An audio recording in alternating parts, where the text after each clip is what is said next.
Provavelmente você está ouvindo a minha voz anasalada, porque eu não estou sem microfone. Eu descobri uma inteligência artificial que faz um aprimoramento no áudio. Então, depois que o vídeo fica pronto, eu levo para o computador. No computador eu separo o áudio da imagem, converto ele em MP3, depois eu levo para o Adobe Podcast.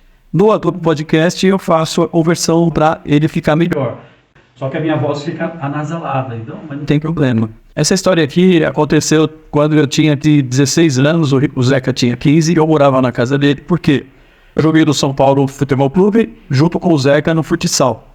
E para ficar mais próximo, o pai e a mãe do Zeca, o Ricardo e a Neuza, falaram para mim que se eu quisesse eu podia morar lá, para eu poder treinar com mais tranquilidade. Ao invés de sair de Pirituba e para o Morumbi, saía da casa dele e ele levava de carro o Zeca, que também jogava lá, então não custava nada ele me levar. Ele se ofereceu e foi muito bom para mim naquela época.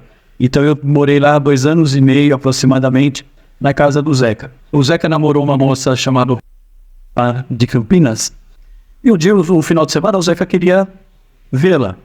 Só que o Zeca estava com a perna quebrada. Eu não sei se quebrou, o que aconteceu, ou se ele estava de gesso. Eu não lembro mais agora se foi uma quebradura, ele pode dizer melhor.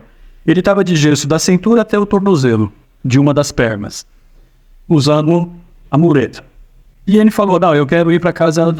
A gente trabalha mesmo assim, o Zeca ia para o escritório. Nós trabalhávamos de office boy, tanto eu quanto ele lá no escritório do pai dele.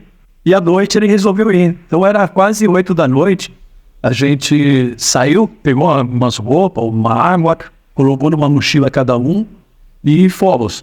Pegamos um ônibus ali na Cerro Corá, a gente foi para a rodoviária, compramos passagem e fomos para Campinas. Chegaram em Campinas já perto de meia-noite. E o Zeca resolveu não falar para ela que a gente estava lá, porque ele falou, não vou incomodar, vou pedir o endereço dela. E acho que era a primeira vez que estava indo na casa dela. Não vou pedir o endereço dela agora, de quase meia-noite ou mais de meia-noite, sendo que eu nem conheço o pai dela, nada, não vai ficar legal. A gente dorme aqui numa pousada não, a gente dorme numa pensão aqui e amanhã de manhã eu ligo, eles dão o endereço, a gente vai para lá, ou o irmão dela vem buscar a gente, mas agora eu não vou ligar. Ah, tá bom. Aí do lado da rodoviária tem uma pensão, nós fomos para lá.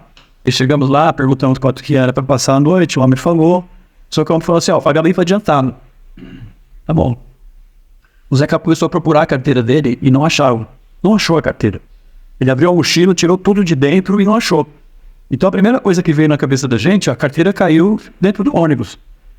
E ele saiu correndo de muleta atrás do ônibus. O ônibus dentro da rodoviária, ele vai bem devagarinho, a 2 por hora, né? Bem devagarinho, tudo vazio. Mais de meia-noite, tá tudo vazio. E ele correndo, eu pegando as coisas que ele tinha espalhado ali, jogando dentro da mochila para sair correndo atrás dele. Por fim, o ônibus foi embora e nós ficamos lá. E agora? Fomos para dar para a rodoviária. A gente deu uma cadeira aí para a gente dormir na cadeira.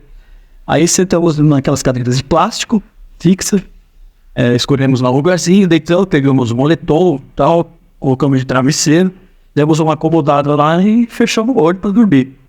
Aí veio o segurança da rodoviária. Chegou lá, bateu assim no ombro da gente e falou, aqui não pode dormir. Ah, é? Aqui não pode dormir. Tá bom. Vamos ficar acordados então. Começamos a conversar nós dois. Aí depois apareceu um pessoal que eu não lembro de onde eles eram. Todos os rapazes também. Acho que eram 3 ou 4 rapazes. Mais ou menos da nossa idade. Se aproximaram, sentaram e começaram a conversar. Antes de começar a conversar, aí um contava um caso, outro contava outro caso, e um contava uma piada, todo mundo ria, outro contava uma piada. E eu lembro que eu contei uma piada também, todo mundo viu, menos um deles. Um deles lá ficou sério assim. E eu olhei pra ele e tava assim, né? Aí todo mundo riu e ele assim. Tá bom. Aí passou. Eles falaram que também perderam o ônibus, não dava pra ir embora, tinha que esperar amanhecer, porque o próximo ônibus para casa deles ia ser só de manhã. Aí lá conversando, quando foi umas 5:30 da manhã, estava amanhecendo já, esse rapaz que ficou assim, ele começou a rir, porque aí ele tinha entendido a piada. Ele entendeu, ele começou a rir sozinho. Aí todo mundo falou, todo mundo já meio zonzo, né? Tanto sono. O que aconteceu? Fala pra nós o que foi que você viu aí. Aí ele falou, não, eu entendi a piada que ele contou. Mais uma. O Zeca resolveu, na hora que deu frio, 4 horas da manhã, deu frio, ele pegou o moletom dele, quando ele puxou a carteira, caiu no chão, a carteira dele estava enrolada no moletom, não tinha ficado lá no ônibus. Mas tá bom. Tchau pra vocês, fica com Deus.